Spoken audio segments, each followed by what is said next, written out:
ಆತ್ಮೀಯ H16 news ಅರ್ಥಾತ್ ಹೇ ಸೀತಾರಾಮಗೆ ಸ್ವಾಗತ. ನಾನು ನಿಮ್ಮವ MI ಅಥವಾ ಮಲ್ಲಪ್ಪ ಜೋತಾವಾರ್. ಆದ್ಮೇಲೆ ಈಗ ತಾವು ದಿನ ಸುದ್ದಿಗಳನ್ನ ಅದರ ಜೊತೆಗೆ ವಿಶೇಷತೆಗಳನ್ನ ನೋಡ್ತಾ ಹೋಗಿ ವಿಶೇಷ ಈ ಮೊದಲನೇ ಸುದ್ದಿಯನ್ನು ನೋಡಿ.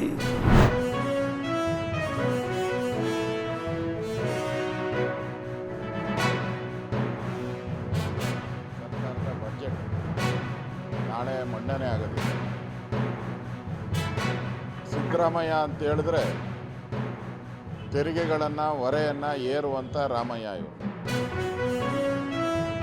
ಕೇಂದ್ರದ ಬಜೆಟಲ್ಲಿ ತೆರಿಗೆಗಳನ್ನು ಕಡಿಮೆ ಮಾಡಿದ್ದಾರೆ ನಿರ್ಮಲಾ ಸೀತಾರಾಮನ್. ಅದು ಅವರ 1 ಗಂಟೆ 10 ನಿಮಿಷದ ಭಾಷಣದಲ್ಲಿ. ಇಲ್ಲಿ ಸಿದ್ದರಾಮಯ್ಯನವರು ತೆರಿಗೆಗಳನ್ನು ಬಡ್ಜೆಟಲ್ಲಿ ಏರಿಸಲ್ಲ, ವರ್ಷ ಪೂರ್ತಿ ತಿಂಗಳಿಗೆ 4 ತೆರಿಗೆಗಳನ್ನು ಹಾಕಿದ್ದಾರೆ. ಈಗಾಗಲೇ 36 ತೆರಿಗೆಗಳನ್ನು ಏರಿದ್ದಾರೆ. ಈಗ ಹೊಸ ತೆರಿಗೆಗಳನ್ನು ಹುಡುಕ್ತಾ ಇದ್ದಾರೆ. ನನಗೆ ಪೆಟ್ರೋಲು, ಡೀಸಲ್ಲು, ಎಣ್ಣೆ, ಸಿಗರೇಟ್ ಈ ಥರದ್ದು ಏನಾದರೂ ಹುಡುಕ್ತಾರೆ. ಮನೆ ತೆರಿಗೆ ಎಲ್ಲ ರೈಸ್ ಮಾಡಬೇಕು. ಅಂದರೆ ಈ ಸರ್ಕಾರ ಜನರಿಗೆ ಏನು ಭರವಸೆ ಕೊಟ್ಟಿತ್ತು, ಚುನಾವಣೆಗೆ ಮುಂಚೆ ಹೇಳಿದರು, ನಾವು ಯಾವುದೇ ಜನಗಳ ಮೇಲೆ ಹೊರೆ ಹಾಕದೆ ಗ್ಯಾರಂಟಿಗಳನ್ನು ನಾವು ತರ್ತೀವಿ ಅಂತ ಅವರ ಭಾಷಣದಲ್ಲೇ ಹೇಳಿದರು. ಆದರೆ ತೆರಿಗೆಗಳ ಭಾರದಿಂದ ಸಿದ್ದರಾಮಯ್ಯ ಒಬ್ಬರೇ ನನಗನ್ಸುತ್ತೆ ಅವರ ಅವಧಿ ಮುಗಿಯೋದ್ರೊಳಗಡೆ 6 ಲಕ್ಷ ಕೋಟಿ ಸಾಲ ಮಾಡ್ತಾರೆ. ಇಲ್ಲದೇ ಇರೋವಂಥ ಆದಾಯವನ್ನು ಸೃಷ್ಟಿ ಮಾಡಿ ನಮ್ಮದು ಆರ್ಥಿಕ ಶಿಸ್ತನ್ನು ಕಾಪಾಡಿದಿರಿ ಅಂತ ತೋರಿಸೋವಂಥ ಕೆಲಸವನ್ನು ಈ ಬಾರಿನೂ ಮಾಡ್ತಾರೆ.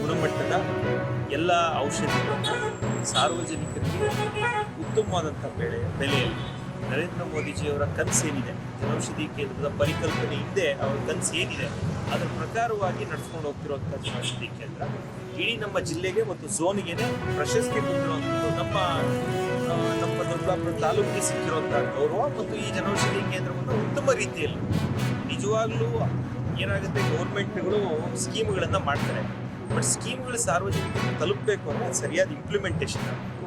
ಉತ್ತಮವಾಗಿ ಇಂಪ್ಲಿಮೆಂಟ್ ಮಾಡಿರುವಂಥ ಕೀರ್ತಿ ಈ ನಮ್ಮ ದೊಡ್ಡಬಳ್ಳಾಪುರದಲ್ಲಿರುವಂಥ ಪ್ರಧಾನಮಂತ್ರಿ ಜನೌಷಧಿ ಭಾರತೀಯ ಜನೌಷಧಿ ಕೇಂದ್ರಕ್ಕೆ ದೊರಕುತ್ತೆ.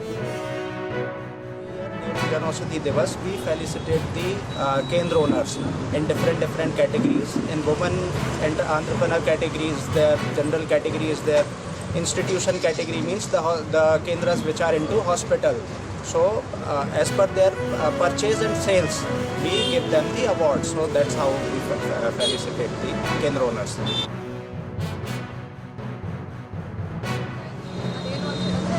ಸ್ವಲ್ಪ ಜನಗಳಿಗೆ ಇದ್ರ ಬಗ್ಗೆ ಅರಿವು ಮೂಡಿಸೋಕ್ಕೆ, ಆಮೇಲೆ ಆರೋಗ್ಯದ ಬಗ್ಗೆ ಹೆಚ್ಚೆಚ್ಚು ಒಂದು ಗಮನ ಕೊಡಲಿ ಅಂದ್ಕೊಂಡು ಏನೋ ಒಂದು ಚಿಕ್ಕ ಪುಟ್ಟ ನಾವು ಆರೋಗ್ಯ ಶಿಬಿರನ ಮಾಡಿ ಅವರಿಗೆ ನಮಗೆ ಏನು ಬೇಸಿಕ್ಕಾಗಿ ದೈನಂದಿನ ಆರೋಗ್ಯ ಹೇಗೆ ಕಾಪಾಡ್ಕೋಬೇಕು, ಶುಗರ್, BP ಇದ್ರ ಬಗ್ಗೆ ಎಲ್ಲ ಮಾಹಿತಿ ಕೊಡೋಕ್ಕೆ ಅಂತ ಒಂದು ಚಿಕ್ಕದಾಗಿ ಶಿಬಿರ ಹಾಕ್ಕೋತೀವಿ.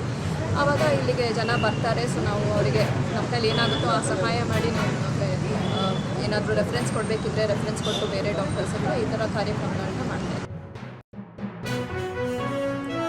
ಆಚೆಗಡೆಗೂ ಈ ಕಡೆ ಇಲ್ಲಿಗೂ ತುಂಬ ವ್ಯತ್ಯಾಸ ಇದೆ. ಚೆನ್ನಾಗಿದೆ ಸರ್. ಆಚೆಗಡೆ ಸೀಟು 100 ರೂಪಾಯಿ ಇದೆ, ಇಲ್ಲಿ ಕಮ್ಮಿ ಇದೆ, 33 ರೂಪಾಯಿ ಏನೋ ಇದೆ, ಕಮ್ಮಿ ಬೀಳುತ್ತೆ. ನರೇಂದ್ರ ಮೋದಿ ಅವರು ಮಾಡಿದ್ದಾರೆ ಅಂತ ನಾವು ಇಲ್ಲಿ ನೇಮ್ಗಳು ನೋಡಿದ್ರೇ ಗೊತ್ತಾಗುತ್ತೆ ಮೋದಿಜಿಯವ್ರು ಮಾಡಿರೋದು ಅಂತ ಗೊತ್ತಾಗುತ್ತೆ. ಮನೆಯವ್ರಿಗೆ, ನನಗೆ ಕಾಲು ನೋವಿಗೆ, ನನಗೆ ಹಾರ್ಟು ಶುಗರು ಎಲ್ಲ ಇದೆ. ಬಿ ಪಿನೂ ಇದೆ. 10,000 ರೂಪಾಯಿಗೆ ಅದೇ ನಾನು ನಮ್ಮದೇ ಮೆಡಿಕಲ್ ಸ್ಟೋರ್ ಇದೆ, ಅಲ್ಲಿ ನಾವು 30,000 ರೂಪಾಯಿ ಕೊಡಬೇಕು. ಆ ಥರ ಒಳ್ಳೆ ಉತ್ತಮವಾದ ಅನುಕೂಲ ಮಾಡಿದರೆ ಮೋದಿ.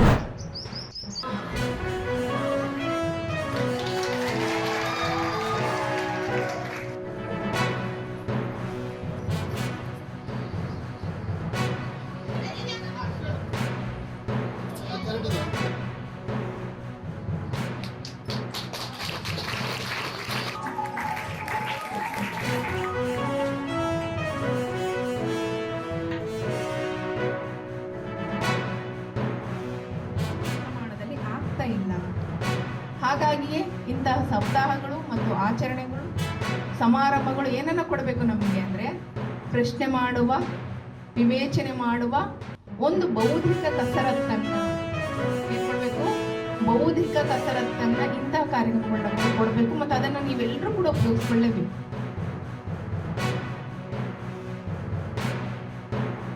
ನಮಗೆ ಧೈರ್ಯ ಬೇಕು, ಹೇಗೆ ಬದುಕಬೇಕು ಮುಂದಿನ ದಿನಮಾನಗಳಲ್ಲಿ. ಹಿಂದಕ್ಕೆ ಸತಿ ಸಿಸ್ಟಮ್ ಇತ್ತು, ಈಗಲೂ ಸತಿ ಸಿಸ್ಟಮ್ ಇದೆ. ಹಿಂದಕ್ಕೆ ಒಂದು ರೀತಿ ಮಾಡ್ತಿದ್ರು, ಈಗ ಒಂದು ರೀತಿ ಮಾಡ್ತಾರೆ. ಹಾಗಾಗಿ ನಮ್ಮ ಹಬ್ಬವನ್ನು ಮಾಡಿಕೊಳ್ಳೋಣ, ಜೊತೆಗೆ ನಾವು ಎಲ್ಲಿದ್ದೇವೆ, ಹೇಗಿದ್ದೇವೆ ಅನ್ನುವಂತಹದ್ದನ್ನು ಕೂಡ ನಾವು ಮನಗಾಣಬೇಕು. ಅನೇಕ ತೊಂದರೆಗಳ ವಿರುದ್ಧ ಹೋರಾಟ ಮಾಡಲೇಬೇಕು ನಾವು. ಯಾವುದು ಬೇಕು ವಿಷಯ ಅನ್ನೋದ್ರ ಅಡಿಯಲ್ಲಿ ನಾವು ಇವತ್ತು ಕಾರ್ಯಕ್ರಮವನ್ನು, ಸಪ್ತಾಹವನ್ನು ಹಮ್ಮಿಕೊಂಡಿದ್ದೀವಿ. ಅದ್ರ ಜೊತೆಯಲ್ಲಿ ಮಕ್ಕಳ ಪ್ರತಿಭೆಯನ್ನು ಪ್ರೋತ್ಸಾಹಿಸುವ ದೃಷ್ಟಿಯಿಂದ ಒಂದೊಂದು ಕಾರ್ಯಕ್ರಮವನ್ನು ಕೂಡ ಪ್ರತಿನಿತ್ಯವೂ ಒಂದು ಸ್ಕಿಟ್ ಆಗಿರ್ಬೋದು, ಸಾಮಾಜಿಕ ಸಂದೇಶವುಳ್ಳಂತಹ ಮಿನಿ ನಾಟಕ ಆಗಿರ್ಬೋದು, ಗೀತೆಗಳಾಗಿರಬಹುದು, ಚಿತ್ರಕಲೆ ಆಗಿರ್ಬೋದು, ಅಥವಾ ಪೋಸ್ಟರ್ಸ್ ಅಂಟಿಸುವಂಥದ್ದಾಗಿರ್ಬೋದು, ಮಹಿಳೆಯ ಒಂದು ವಿಷಯಾಧಾರಿತವಾಗಿರ್ತಕ್ಕಂಥ ಪೋಸ್ಟರ್ಗಳನ್ನು ಅಂಟಿಸುವಂಥದ್ದಾಗಿರ್ಬೋದು. ಈ ರೀತಿಯಾದಂಥ ಒಂದು ನಿಟ್ಟಿನಲ್ಲಿ ನಾವು ಮಹಿಳಾ ಸಪ್ತಾಹವನ್ನು ಈ ವರ್ಷ ಮಾಡ್ತಾ ಇದ್ದೀವಿ. ಡಿಸಿಷನ್ ಆಗಬೇಕು ಅಂದರೆ, ಬದಲಾಯಿಸೋದಿದ್ದರೆ, ಅಮೆಂಡ್ಮೆಂಟ್ ಮಾಡೋದಿದ್ದರೆ ಕ್ಯಾಬಿನೆಟಲ್ಲೇ ಆಗಬೇಕು ಅಂತೇಳಿ ಮುಖ್ಯಮಂತ್ರಿಗಳು ಕ್ಯಾಬಿನೆಟಿಗೆ ಸಬ್ಜೆಕ್ಟನ್ನು ತರ್ತೇವೆ ಅಂತ ಹೇಳಿದ್ದಾರೆ. ಹಾಗಾಗಿ ಅಲ್ಲಿ ಚರ್ಚೆ ಆಗಿ ಅಂತಿಮವಾಗಿ ಏನು ತೀರ್ಮಾನ ಆಗುತ್ತೆ ಅದರ ಪ್ರಕಾರ ಸರ್ಕಾರ ಕೆಲಸ ಮಾಡುತ್ತೆ. ಅದರಲ್ಲಿ 6-6-5 ಅಂಥೇಳಿ ಮಾಡಿದರು. 6 ಒಂದು ವರ್ಗಕ್ಕೆ ಮತ್ತು ಅದರ ಜೊತೆಯಲ್ಲಿರ್ತಕ್ಕಂಥ ಸಮುದಾಯಗಳು. ಅದೇ ರೀತಿ ಇನ್ನೊಂದು ಸಮುದಾಯ ಬಿ ಕ್ಲಾಸಿಫಿಕೇಷನ್ ಮಾಡಿದರು. ಅದಕ್ಕೂ ಕೂಡ 59 ಉಪಜಾತಿಗಳು ಸೇರಿಕೊಂಡಿದ್ದು. ಆನಂತರ ಇನ್ನೂ 54 ಜಾತಿಗಳು, ಬೋವಿ, ಲಮಾಣಿ ಅವರೆಲ್ಲರೂ ಕೂಡ ಅಲೆಮಾರಿಗಳು, ಇವೆಲ್ಲವನ್ನು ಸೇರಿಸಿದರು. ಅದರಲ್ಲೇ ಸ್ವಲ್ಪ ಗೊಂದಲ ಆಗಿತ್ತು. ಅಂದರೆ ಅಲೆಮಾರಿಗಳಿಗೆ ನೀವು ಕೊಟ್ಟಿಲ್ಲ, ಸಪ್ರೇಟಾಗಿ 1% ಕೊಡಿ ಅಂತೇಳಿ ಅವ್ರದ್ದು ಬೇಡಿಕೆ ಇತ್ತು. ಹಾಗಾಗಿ ಕೋರ್ಟಲ್ಲಿ ಕೂಡ 56 ಆಗೋದಿಲ್ಲ, ಇಂದಿರಾ ಸಹಾನಿ ಕೇಸ್ನಲ್ಲಿ 50ಕ್ಕೆ ಸೀಲ್ ಮಾಡಿದ್ದಾರೆ. ಅದ್ರ ಮೇಲೆ ರಿಸರ್ವೇಷನ್ ಕೊಡೋಂಗಿಲ್ಲ ಅಂಥೇಳಿ ತೀರ್ಮಾನ ಆಗಿದೆ. ಅದರ ಪ್ರಕಾರ ನೀವು 56 ಮಾಡೋಕ್ಕೆ ಬರೋದಿಲ್ಲ. ಒಂದು ವೇಳೆ 56 ಮಾಡಬೇಕು ಅಂದರೆ 9th ಶೆಡ್ಯೂಲಲ್ಲಿ ಕಾನ್ಸ್ಟಿಟ್ಯೂಷನಲ್ ಅಮೆಂಡ್ಮೆಂಟ್ ಆಗಬೇಕು. ತಮಿಳ್ನಾಡಿನವರು ಯಾವ ರೀತಿ ಮಾಡ್ಕೊಂಡಿದ್ದಾರೆ 69%, ಆ ರೀತಿ ಅಂತ. ಇದೆಲ್ಲ ದೊಡ್ಡ ಪ್ರಕ್ರಿಯೆ. ಇದ್ರ ಬಗ್ಗೆ ಚರ್ಚೆ ಆಗಬೇಕು. ಅದಕ್ಕೆ ಕ್ಯಾಬಿನೆಟ್ನಲ್ಲಿ ತೆಗೆದುಕೊಂಡು ತಾವೆಲ್ಲ ಇಲ್ಲಿವರೆಗೆ ಸುದ್ದಿಗಳನ್ನು ನೋಡಿದಿರಿ, ಜೊತೆಗೆ ವಿಶೇಷ ಘಟನೆಗಳನ್ನು ಸಹ ನೋಡಿದಿರಿ. ಅದು ನಿಮಗೇನು ಅನ್ನಿಸ್ತು? ನಿಮಗೆ ಲೈಕ್ ಮಾಡಿರಿ, ಶೇರ್ ಮಾಡಿರಿ, ಕಾಮೆಂಟ್ ಮಾಡಿರಿ, ಜೊತೆಗೆ ಸಬ್ಸ್ಕ್ರೈಬ್ ನಿಲ್ಲಿಸ್ಬೇಡ್ರಿ. H16 ನ್ಯೂಸ್ ಅರ್ಥಾತ್ ಈ ಸಿದ್ದರಾಮಯ್ಯ ಸತ್ಯದ ಕೈಗನ್ನಡಿ ವಂದನೆಗಳು.